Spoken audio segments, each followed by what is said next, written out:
তো আমি তাকে বললাম, আপনি তো একজন ব্যবসায়ী, ধরুন আমি আপনাকে বললাম কাল সকাল ভোরে 5টায় একটা ব্যবসার ডিল আছে যেখানে আপনি $1 মিলিয়ন পাবেন। আপনি কি সেই ডিলে যাবেন? আপনি বললেন হ্যাঁ, কিন্তু আপনি তো সকালে উঠতে পারেন না। না না না, $1 মিলিয়ন জন্য আমি ঘুমাবই না। তাহলে $1 মিলিয়ন জন্য আপনি ঘুমান না, কিন্তু 2 রাকাত সুন্নাত যা পৃথিবী এবং এর মধ্যে যা কিছু আছে তার চেয়েও দামি, তার জন্য উঠতে পারেন না?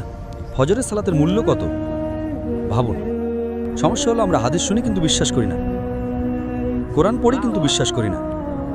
আল্লাহ বলেছেন, তাই আমি বলি আমি কখনোই আমার ফজর মিস করব না, এমনকি আমার সুন্নাতও মিস করব না। কেউ আমাকে $1 মিলিয়ন দিলেও না।